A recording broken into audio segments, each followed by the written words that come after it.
Do we have a sign-in sheet too? Oh, it's too late, it's over. Where is this guy? Here, have a hand up. You guys are like the most beautiful front row. That's why I say that. I didn't want to devalue it. How you doing, Jake? I'm all right. Good to see you. You want a chair? I'll stand for that. Okay. All right, good. All right, you ready? Yeah. All right, hello everybody.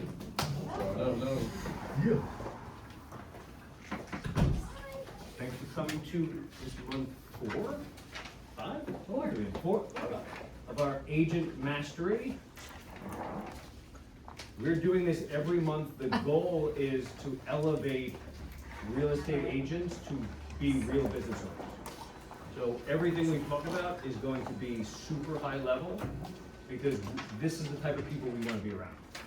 So every time you come here, expect to get something incredible out of it, something with real depth, and expect to be in a room with people that can help you grow. So, welcome. Should we tell them what they missed? Yeah, please. January, February, March, we went over profit and loss, cash flow, marketing, tracking KPIs, and I think that's it, 3 months. And mortgages. And mortgages. Mortgages. Oh, right. Yeah. 2 or 3 camps. Yeah. Yeah. Yeah, so we're looking forward to serving you guys. Last Tuesday of every month, we'll have something new, something to build on, something to take action upon. And of course, throughout the month, we're here for anything if you guys have questions or if we can provide any additional, whatever, we're here. Yeah, all the things. Yep. Should we introduce? I don't know everyone, so I'm Vanessa. I'm the CEO of Visionary Ventures. We're a real estate investing company. My background is actually in accounting, so I left a 9 to 5 to go all in on real estate investing. No one warned me, no one told me. I want my refund. But yeah, it's beautiful and exciting and challenging. But what I love the most about it is the obstacles and every single day there's something new, something different, something new to uncover and learn and overcome. And psychology. I love psychology, I love the marketing, I love the conversations with the sellers and the sales and leading the team. So part of what we're doing here is just to bring all like the difficult things that may seem tricky, especially today, is distress. There's some people on Long Island who are losing their homes, who are losing their relationships, who are losing their kids. I mean, there's pain. And so we wanted to bring you guys something different other than a presentation. This is not a presentation, it's a conversation. It's a heart-to-heart with people. So we just wanted to kind of lay out to you guys how we've been successful in helping people all across Long Island. In our first year, we did 12 deals. In our second year, we did 66. So we're like poised for growth. So we want to just kind of share like what we've learned along the way. A lot of coaching, masterminds, mentorships, and just elevation. So we're pouring back into you. Sorry, I took the whole introduction. Peter Grosso, broker of Remax Integrity Leaders, where we're sitting here and partnered with Visionary Ventures. Yeah, I've been in real estate for almost 15 years now. I started as an investor and then accidentally became a realtor and then a broker and fumbled along the way until I met this one. And we just clicked and created something beautiful that we get to share with all of you. The conversation today is, as Vanessa said, this is about a heart-to-heart. These are the calls you're gonna get where you don't show up with a listing presentation. You show up with your heart, and you show up understanding how to diagnose the problem and then how to treat it. You're gonna get calls from family members, from family members of friends that are losing their house, that don't want people to see what's going on inside, that's being hoarded, that they have 3 weeks left. I got a call over the weekend from somebody who auction is in 5 weeks and they're in a psych ward from all the stress and the pain that they're going through.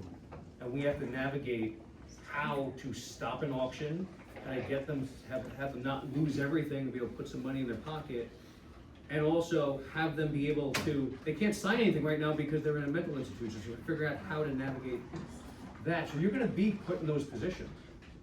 And God willing, you're gonna have the tools or the people, and honestly, the people are more important than the tools. I live my life trying to find all the people that are smarter than me and collecting them.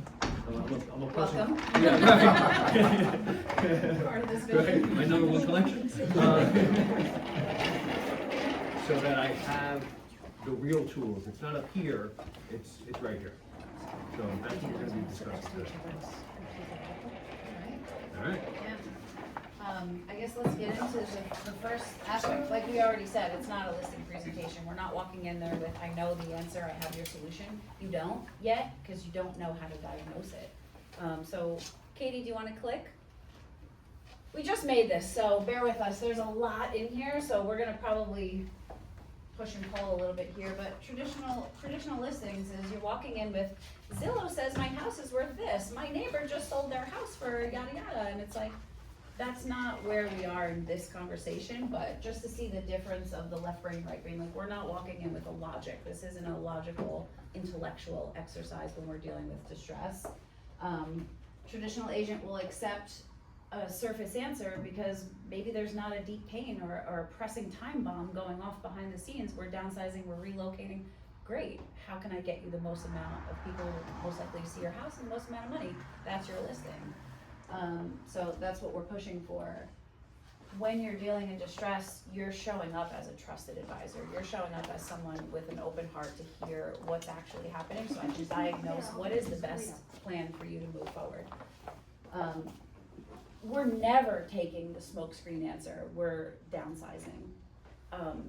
We'll see that later, but there's always something else more pressing, and we'll get to uncover what that is through questions.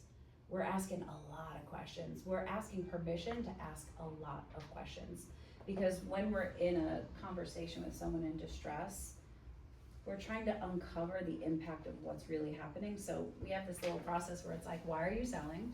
And then we peel the onion like 5 layers, and it's like, okay, now why are you selling? Because it's never what it seems when there's either an auction pending, when there's massive financial distress, when someone has passed away, or when there's conditions that are just not lendable, hoarding and things like that. And you have to remember, these people have been putting up a wall and telling a different story to the world for 5-10 years. So if you were to walk in 5 and 10 minutes and take their surface answer, it's the lie they've been telling themselves this whole time, that everything's okay, that they don't have to face this now. You have to help guide them through so that they can be really true to themselves too, to really understand there's an urgency here. Mm-hmm. They called you. They know there's an urgency, but they're still trapped in defense. We have to get them past that so we can really understand that we can get them to the place that makes their life better. Yeah. We're going on a journey with them. We're not accepting what they say. We're trying to really understand the root of it so we can get them out of their own way. Because that's the problem, is fear, right? You're coming to my house, I don't know who you are and what you're gonna try to do, so they put up the wall. So our job is to break the wall down and really understand what it is so that I can create a path and an opportunity for you to be better on the other side, right? That's what leaders do. We leave a space better than we found it. So that's what we're trying to do here. Thank you, Katie. I don't know if she can do it, but yeah, so how we set the expectations when we first walk through the door is we ask for permission to ask questions. Actually, maybe before I go through that, this is the framework of how we run an appointment in distress. We're always gonna set expectations. I think that's like sales 101. I'm always gonna tell you what I'm gonna tell you and ask you if it's okay to tell you. But we're gonna spend so much time in extracting pain, and then I'm gonna mirror back to them what I heard you say. So you're facing this is what I'm hearing. So you're going through this and it's causing you this and it's this. Did I get that right? Did I miss anything? Is there anything else here that's important? Because you want to hear the objections and the pain. Then we're gonna transition and pivot to, are there any other people involved that need to be here to make this decision? Time, money, so we're kind of trying to identify any other objections at this point, and then we're gonna provide the solution. So this is like start to close. Can I just say something about setting expectations? Because I don't think it's as universal. I think we have a slide for Okay. what to say. Okay. Pretty sure. Okay. We just built the slides, so Okay. I'm pretty sure. If it's not there, we'll speak to Right, it. to be right? seen, right. Okay. Thanks, Katie. Katie, ready? We should get the buzzer. Katie. So here's how we set the expectation. These meetings usually go an hour and a half. Is that still okay for you? Because how many times have you walked into a house and like, all right, so the porch over here, and you want to walk through, and they just want to rush you through the house because they think you're showing up to throw them a number or whatever it is. It's not about the house at all. I don't care about the house whatsoever. I want to sit with your heart and understand what's really happening. So first thing, like, I'm going to be here about an hour. Does that work? And then we say, to figure out if this is a house that we actually might buy, or to figure out, like in a listing, you'd probably say something like, to figure out if this is a good fit for us to work together, I'm gonna need to ask you some questions. Some of them might seem personal. Is that okay? Because later, when you start asking questions and the defenses are still up, you're gonna come back to, remember I said that? I'm just really trying to understand what's happening here. Yeah? And I think, I know that, and you breezed over, but the agenda and time, like, if someone ever said that to me, like, if I had something that was an issue in my life and someone said, like, this usually goes an hour and a half, like, not only are you acknowledging how valuable their time is, but you're letting them know, like, this takes longer than pretty much everything that I do.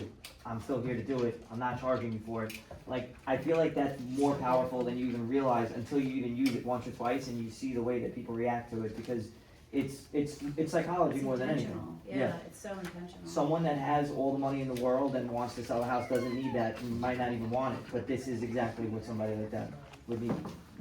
Yeah, good, great point, yeah. Oh wait, one more. Sorry, go back. We have an hour and a half. Permission to say no. This one's huge. At the end of this conversation, naturally it's gonna go one way or the other. Either we're gonna work together or not. Either way, it's totally fine. You don't have to work with me. But are you okay with telling me that it's not a good fit? Will you do that? Because oftentimes people are so nice. They just wanna say, I'll think about it. And for me, that's just a polite way of saying no. So if it's okay with you, I'm okay with you telling me it's not a fit. And likewise, if it's not a fit for me, I'm gonna do the same. Is that okay? No, like, take the defense right down. Like, you don't have, I'm not pushing you, pressuring you. You don't have to say yes to anything that I'm saying here, right? The second layer to that is actually saying, a lot of times, people, in order to be polite, will say, I need to think about it. Or say, I need to run it past somebody. I'm gonna take that as a no. And if you need to think about it, that means that I did not express to you that I either understand how to solve your problems, or am someone that you can trust to solve your problems, because this is not an information exercise, this is a deciding who can guide you through this exercise. So respectfully, if you tell me you have to think about it, I'm gonna take it as I failed here, and that I did not express to you that I can actually help you. So if you say think about it, I'm just gonna take it as a no. Now now I've set the expectation that we're making a decision here, right? And we're gonna think about how to make a decision here. And if they have to say, I'm gonna think about it, they're gonna realize they're saying no to me, and they're really gonna think about saying, I need to think about it. And it really works. Yeah. Look at Massac Beach. Same thing happened. He was like, I gotta go. And I was like, it's really okay. Like, it's a no, it's fine. And I just start getting up. And he's like, no. Like, I wanna work with you. I'm like, but remember we talked about in the beginning, I said, if it's not a yes, it's totally cool, it's fine. And he was like, no, chase me out the door. Because you want the thing that I just presented. There's nothing to think about. If we've already, this process is gonna show you that we are handling objections the whole conversation. So there is no hard sell at the end. There's no awkward, oh, now I gotta say the number. We're handling everything ahead of time, so by the time we get to the price or the solution, it's clean, it's done. So our strategy as cash buyers, we'll never say that number, never, until you have a pen in your hand and you're ready to go, because I've already identified and eliminated and solved for all of those other time, people, money, whatever.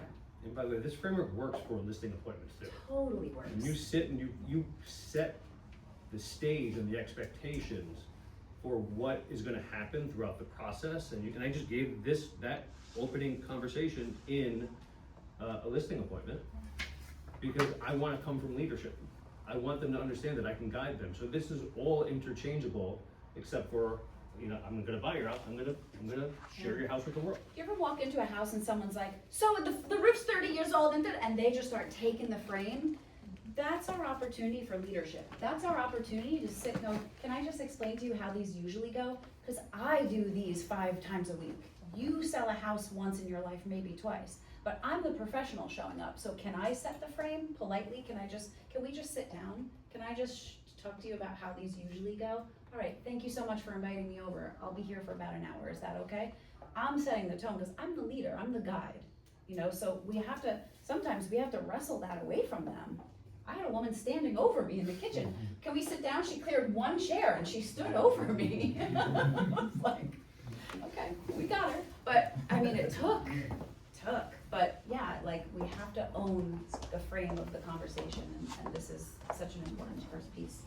All right, Katie, now you can let her rip. Thank you. Yeah, the next one was a smoke screen. Yeah. So there's so many things that people are gonna say when they're in distress. When they have an auction pending in 5 days, they're gonna go, I don't need to sell it, I'm not urgent. They lie, they just lie because they're in fear. People are not inherently bad people. There's just pain and fear. So they're trying to protect themselves from you, from the world, from their own truth, from whatever it is. They don't wanna come out and say, man, you know what? I've been behind on the mortgage for 12 months. His wife doesn't know. She just found out. We're facing divorce. Like, they don't want to say that to you. They don't know you. So they're going to go, yeah, we're downsizing. We're moving down south. It's bullshit. 9 times out of 10, it's bullshit. So our job is to extract what's really happening. So we'll go into that one next on how. Yep. Yeah. So what made you call if you were to sell, why? Right? Like just opening the conversation, like what are you hoping to accomplish here? And then, whatever they say, the BS thing, right? Because that's at the top of the funnel. We're really getting down to what's real and true. So the impact questions are always, and maybe we should give some examples of what happens, but I don't know, give me something. So what's the last 3 that we? Well, okay, so I went to someone over the weekend whose husband has chemo. They have this massive 3-story house. He's living in 1 room. They want to downsize. Makes sense. You walk into the house, it's, giant house. Okay, great. So you guys want to downsize. What does that mean to you, downsizing? What are you downsizing to? Well, we have this huge house, this lawn, the winter. Wow, it must have been really hard to maintain over the winter. What does that look like for you now that your husband's in the room doing chemo? Who's taking care of the house? Who's taking care of the lawn? Who's taking care, right? Just like impact. How is this affecting your life?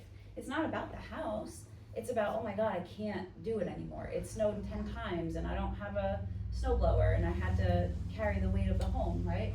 So we're just peeling the layer. Like, what is happening? How is it really affecting emotionally? So? When you ask these questions, are you more, and I feel like it's a combination of a few things, but you're taking it like layer by layer because you're kind of reminding them of the issues that they have and that it's more than just downsizing. They have to say it. So you're like digging it into them, like you're hammering it into them, like, oh, you had to know the one, you gotta call this person, and you're not even telling them, they're telling you. They've been in defense and to themselves Right. the whole time Yeah. for years and facing this stuff.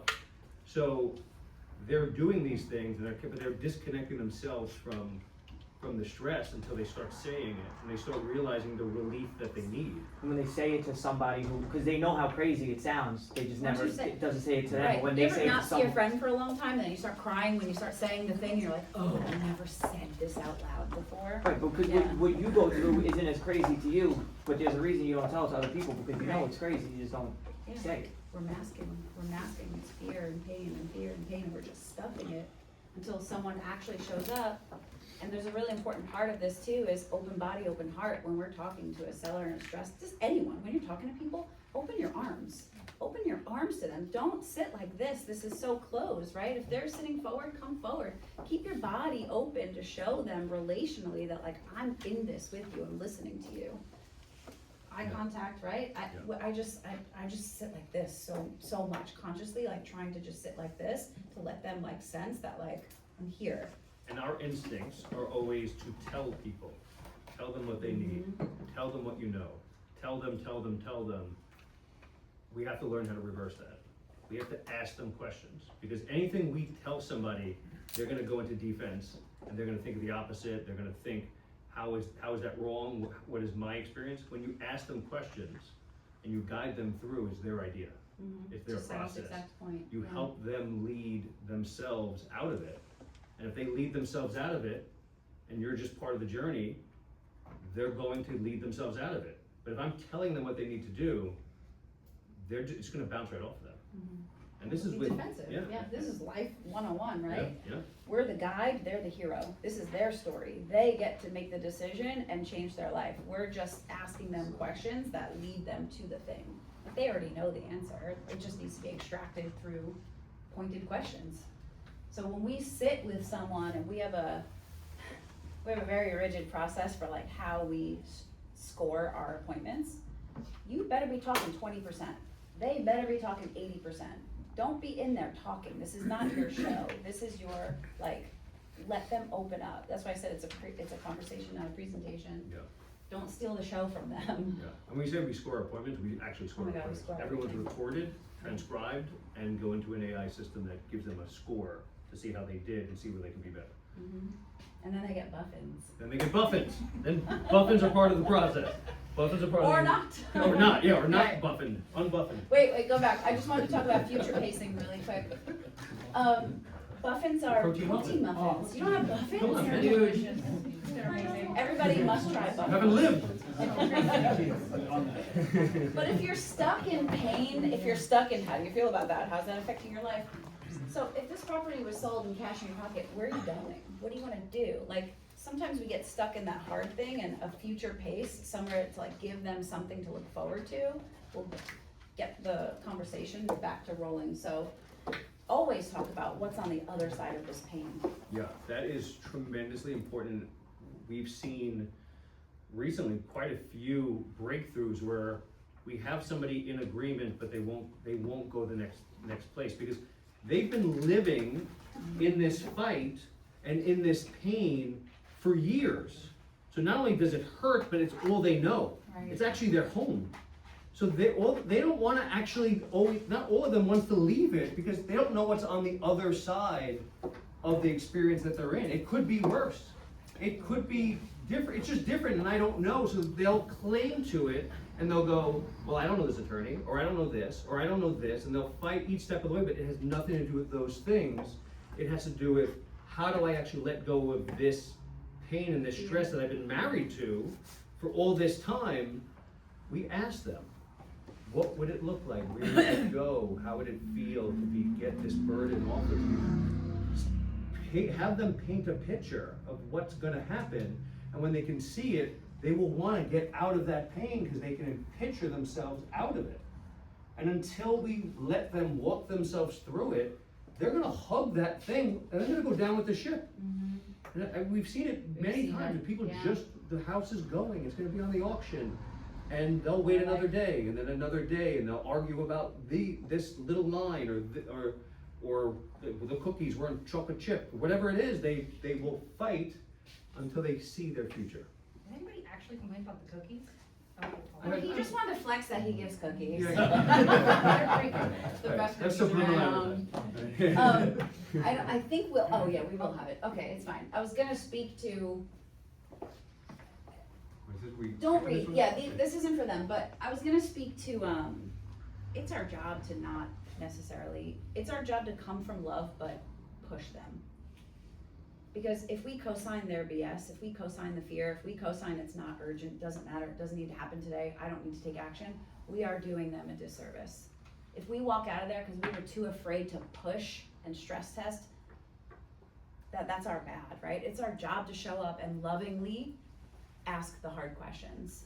And sometimes we fail at that, we Yeah. have acquisition specialists that, like, they don't wanna go there. Yeah.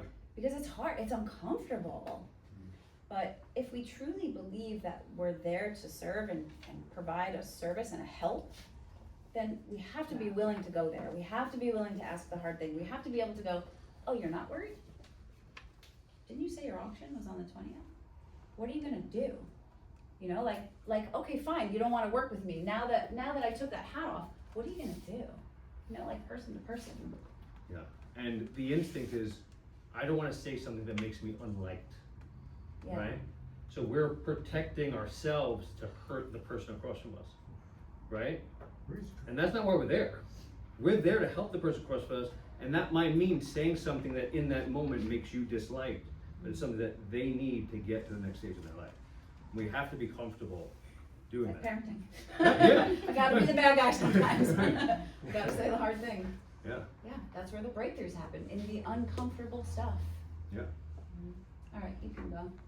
That was just mostly for our agent. You can help. Yeah, you got it. So after we've extracted pain and we've talked through like the storm of stuff that's going on, we're gonna summarize it all.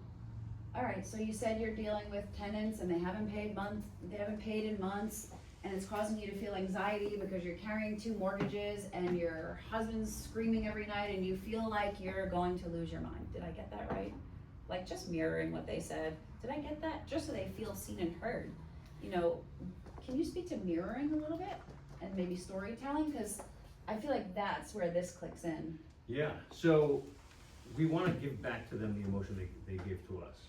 But we also wanna do third-party stories that guide them, that we've seen this before.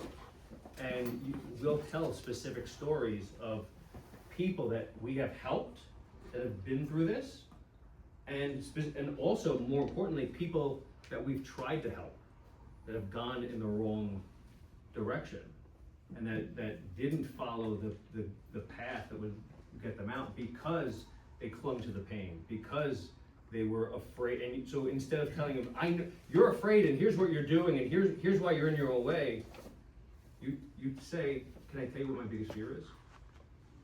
Because I went through this not long ago with somebody else, and they had an auction in 2 weeks. They had somebody that was trying to buy their house, that was gonna try to get a mortgage for it, and they thought it was gonna be okay, but they ended up losing the house because there's not enough time for a mortgage. And they thought they could stop the auction, but they didn't have all the tools in place because they didn't have the right people. And my biggest fear is I leave here today not helping you understand that I can help, and that there's a path that gets you where you need to go. And I'm not saying that's gonna happen to you, but if it did, then what? And like, let them sit in the then I lose everything. Then I walk away with 0. Yeah. Yeah. Because they're in their shell. They don't really want, there's things right in front of them. It's clear as day. This is not information exercise. This is a self-diagnosing of their own stuff that we have to guide them through. 'Cause they know it. In reality, they actually know it. They just need to say it, because once they say it, it's in the air and they can't hide from it. And when they say it, it's gospel. When we say it, it's like, this guy said it. Right. Yeah. Okay, thank you. I love this question. We asked this on the phone actually before we even go there, because then we decide if we're gonna go there. 1 out of 10, how is this urgency for you? If 1, you did nothing and everything's fine, and 10 is like, I need to get this done now. Not saying you have to work with me, but where are you at? And then whatever they say, we go, everybody says that. Okay. Everybody says that. Right? Because sometimes they'll say, well, I'm not urgent. I can wait. Okay, so then what I'll do there is I'll push it really far. Christmas? Like, so it's April, so I've been using Christmas. Oh, okay, so you wanna be closed and out by Christmas? Statement. And they'll go, no, not Christmas. Oh, okay, well, why do you need to sell then so fast?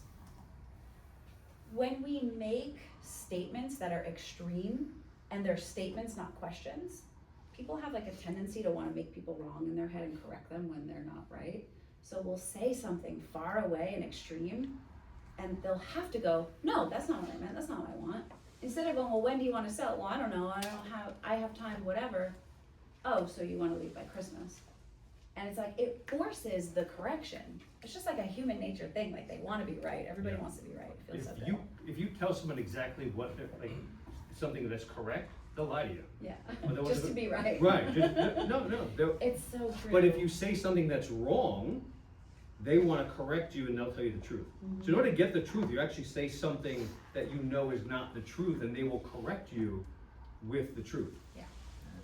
We do that for anchoring a price too, in the investment side, like, we'll go, cash buyers are buying at around 200 in this area, I'm not saying that's my number, but what would happen, and they'll be like, I'll never take it 200, because sometimes they don't wanna tell you their number, so we just anchor it super low and like, let them tell us what's the truth. There was somebody in your head when you did that. She was like, This morning. yeah, she wanted $550 for a $300, right? This next part is something that's like not normal, and what we do, and it like blew the doors off of our business.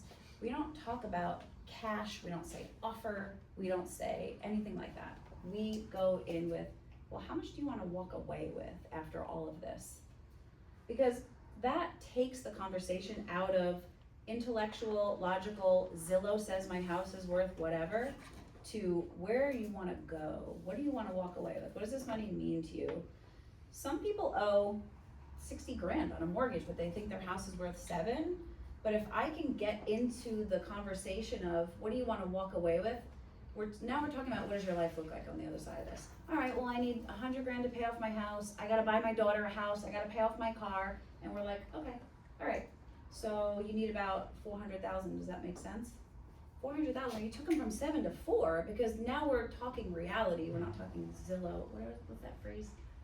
Zillow. No, but it's like a psycho. It's like Zillow psycho. I don't know. Zillow-cosis. So I don't know. the first I time made it hearing up, but yeah. I forgot what it was. Okay. But like, it's true though. Like people think Yeah, retail. Oh, that's not retail. it pulls them away from their egos. Because if they're looking at Zillow and they're, my neighbor sold for this, they're actually trying to measure up to something. And they may even know it's not the reality, but if they acquiesce to a lower number when they're thinking of what it says on the internet, then they're gonna have an internal battle with themselves and with you. So we have to reframe what it actually solves their problem.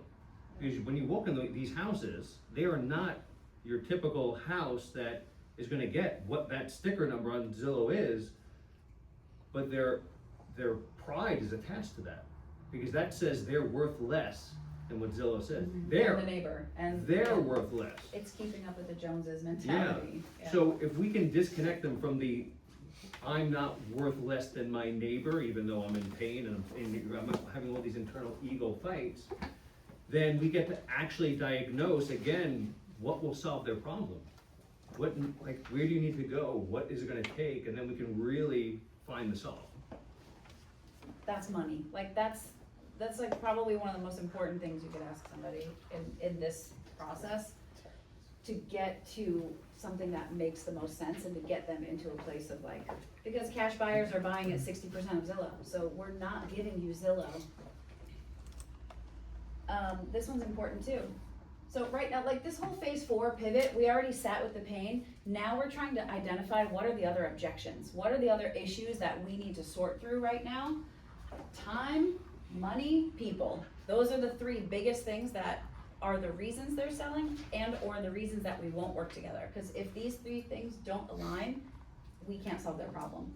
So this is back to handling objections. So is there anybody else that would have input? Does anyone have veto power? Would anyone's feelings be hurt if you decided to sell without selling to them? We want to uncover like, where are your kids, whatever. There's always someone on the deed that we find out 3 months into contract. There's always someone. And this eliminates I need to think about it, I need to talk to whoever about it, because we already said that wasn't the case. So now we can move forward towards the close if this has been identified and worked through. if there is someone, like a husband or a wife or whatever, and we've done this before, get them on FaceTime. Cause I don't wanna not to be whatever, I don't wanna impress you and have this wonderful conversation and have to leave because now you have to tell your wife or your husband that this just happened. We're never gonna be able to get that heat back. Plus they ghost, and people in distress are just super, super, Finicky. yeah, thank you.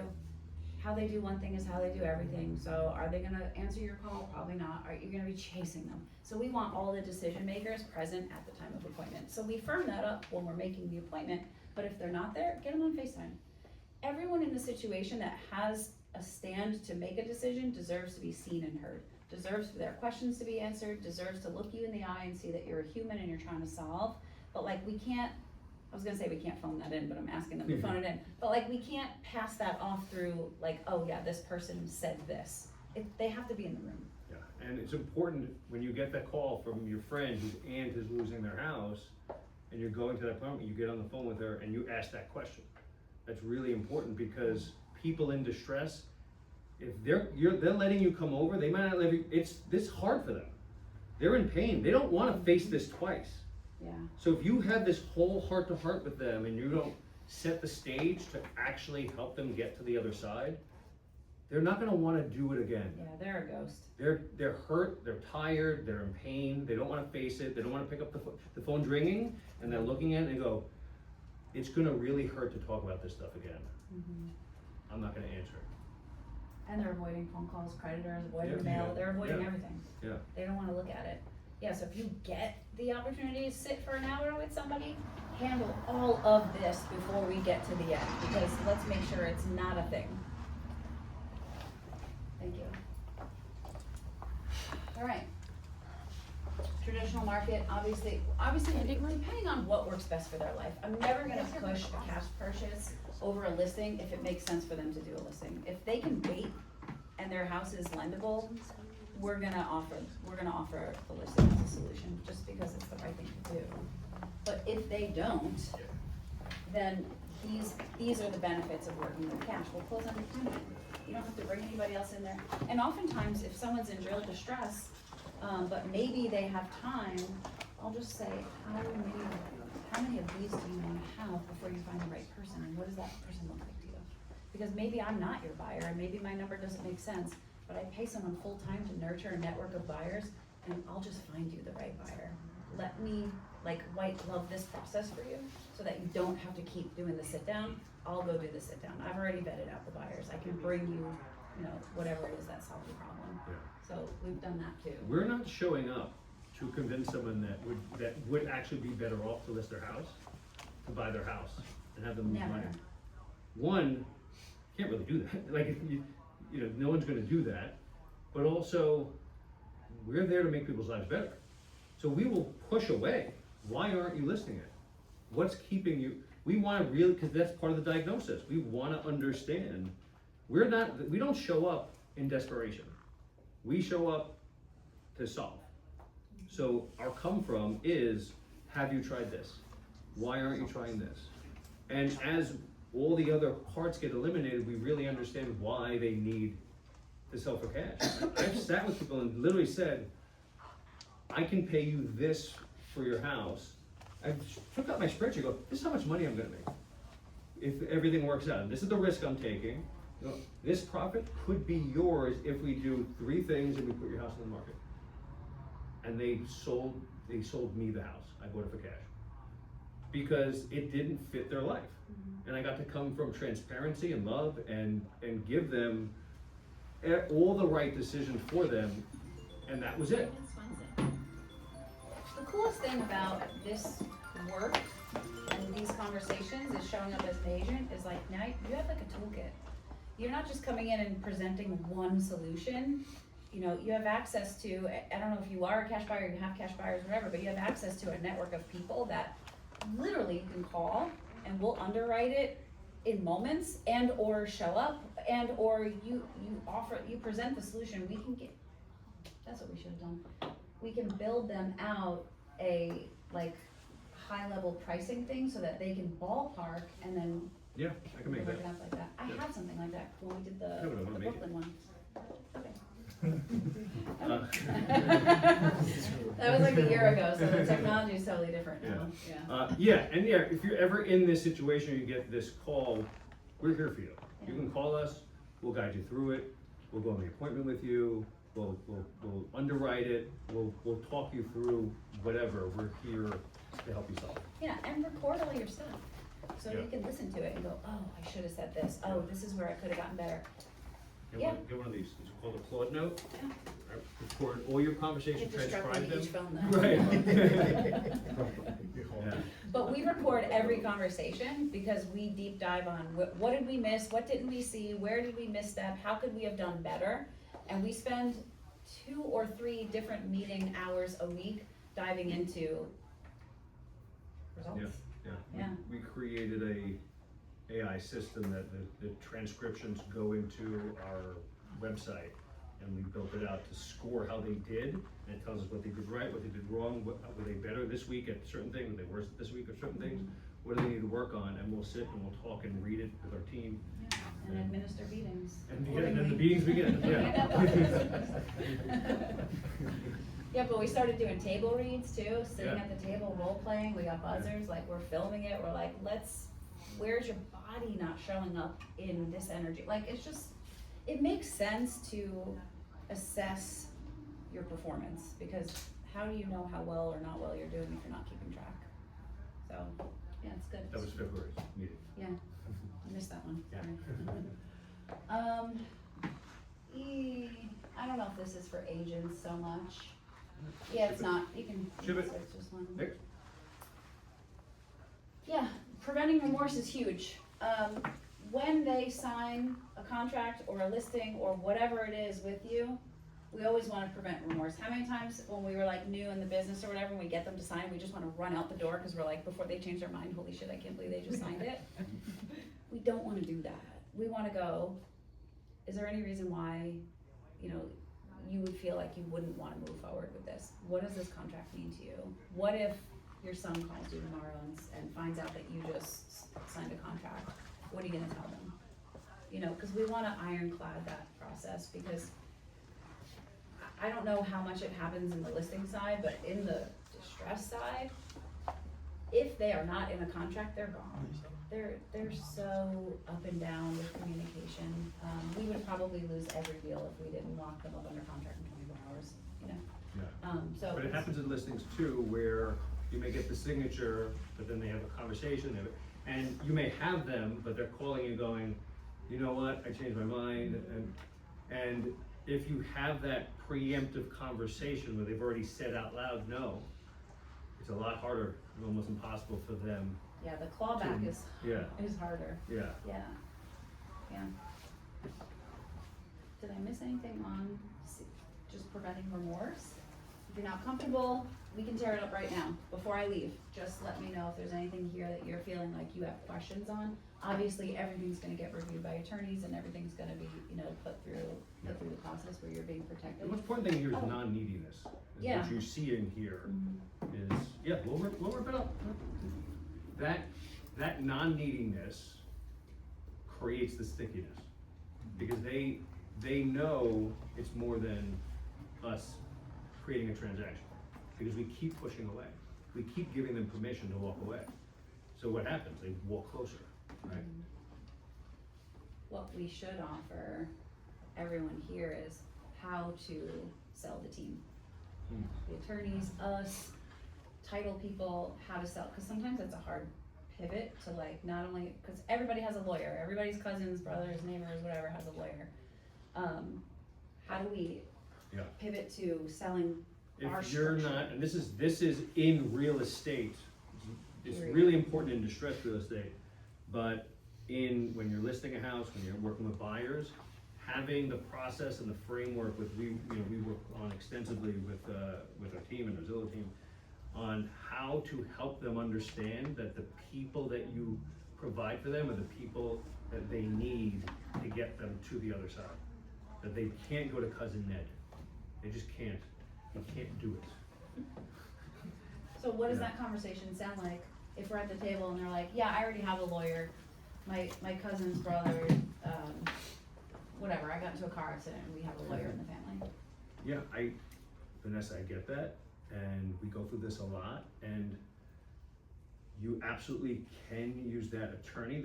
My biggest fear, though, is most attorneys don't deal in properties and situations like this. This is a very niche situation.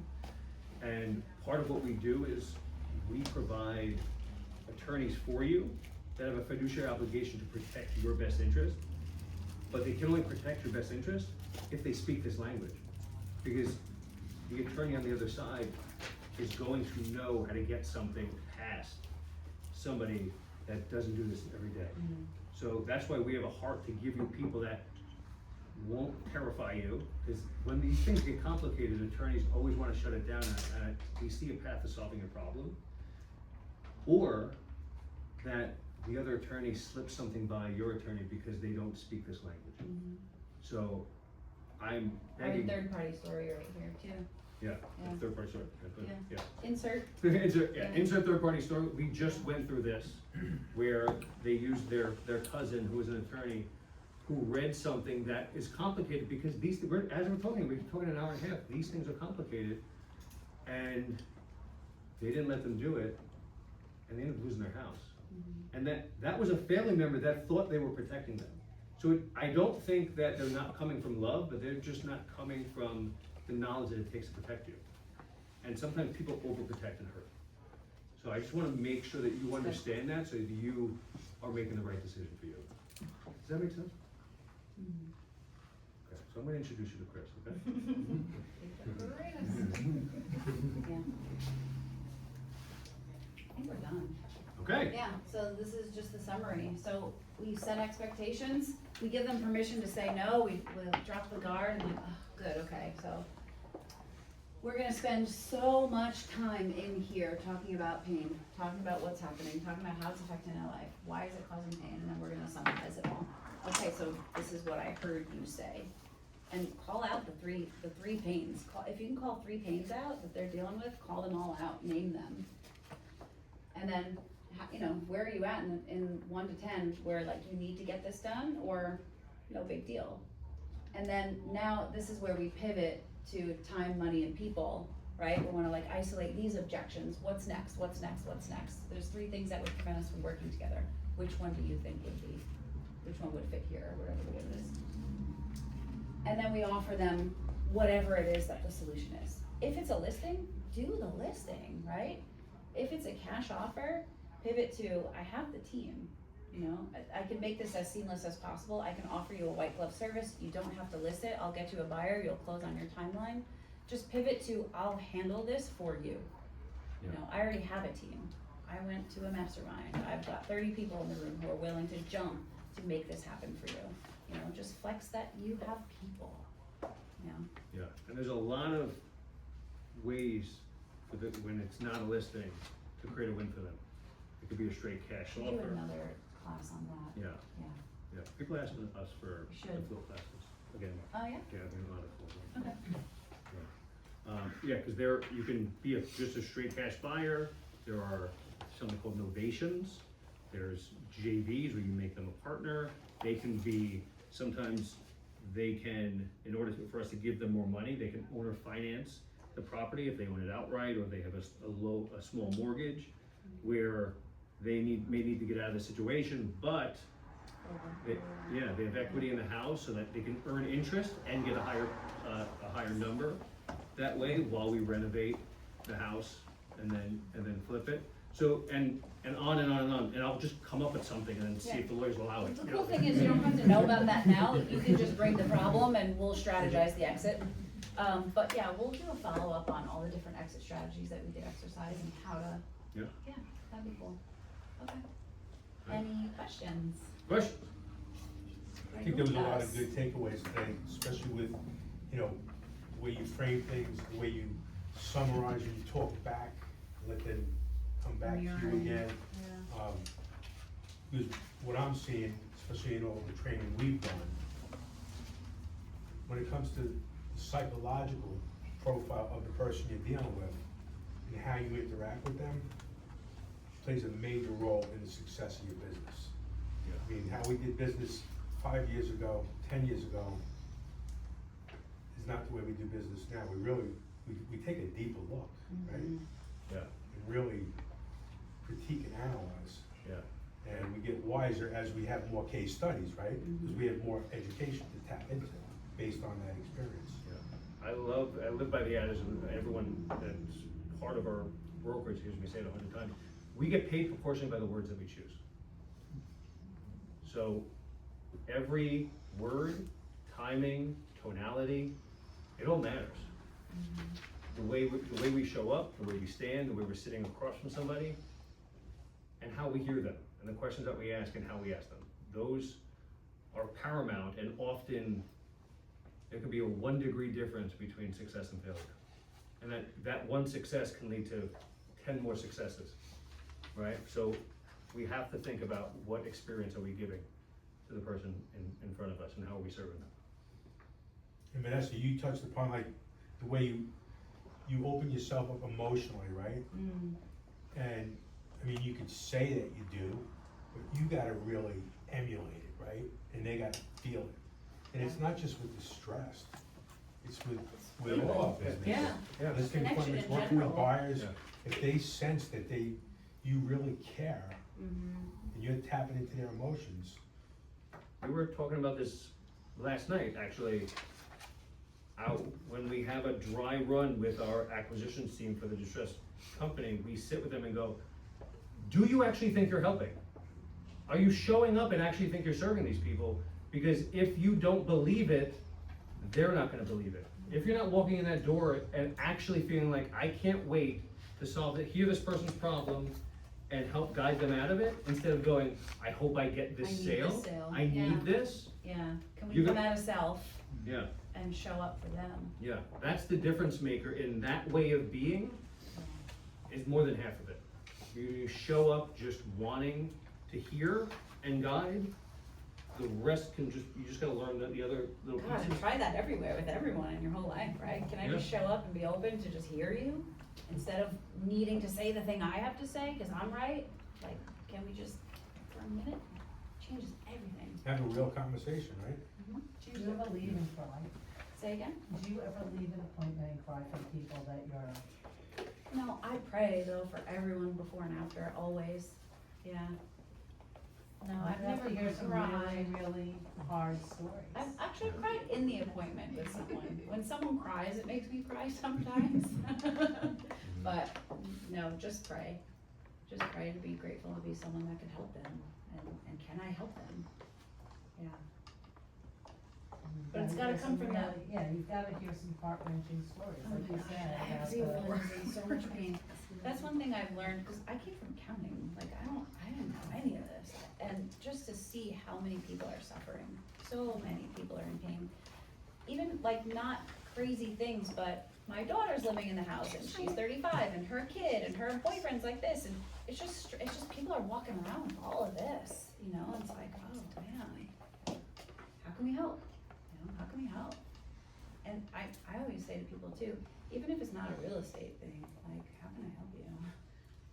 You know, we're part of the Rotary. We're part of a group that meets together every week. It's 45 people. We meet in person every Thursday morning at 7:30, and we talk about how can we help people? How can we get food together, backpacks, gifts, you know, apartment hygiene, like how can we just show up? Because when we come from that space, people feel it and it's real.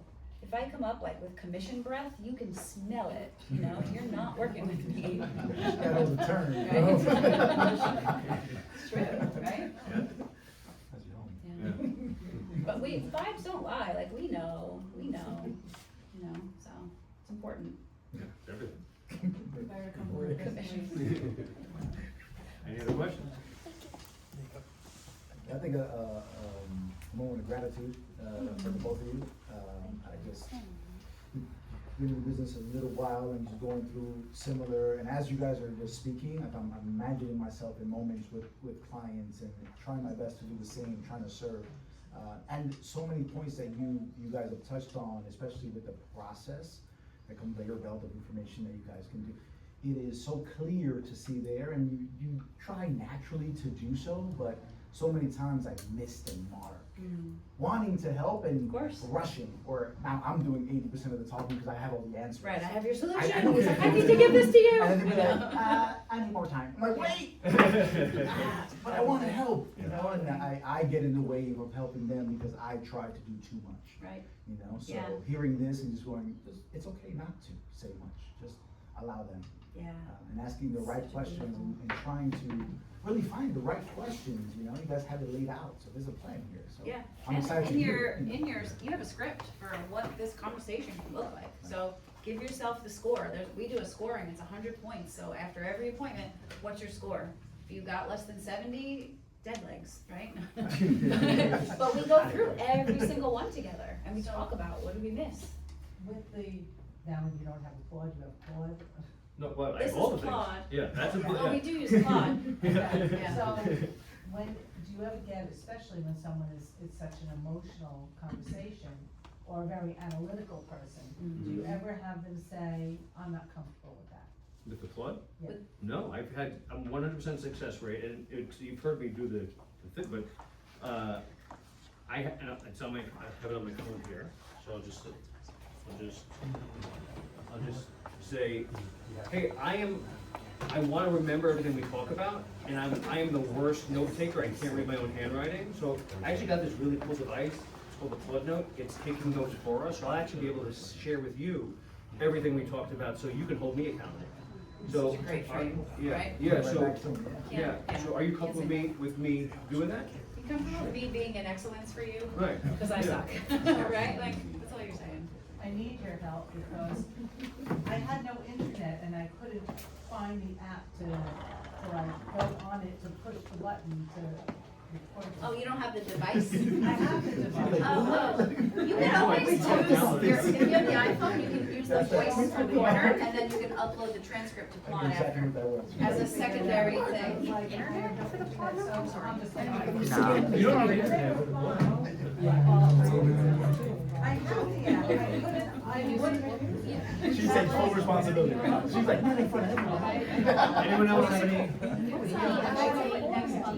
Oh, yeah, what is I it? don't know. Does anyone know what next month's? We can case, I wanna take a picture from the front of the room too. Yeah, we'll let you know when we find out what next month's class is. In the comments, I'll tell you. One of us should know. Some of us should know. I got it for you. Oh, yeah, let's take a picture of the group too. Yeah, that's what it is. Page 26. Vanessa, page 26. But what is it about? Oh. I have the links. You do? Spanish. Hey, can you take a picture? Of course. Want us I wanna to? be with them.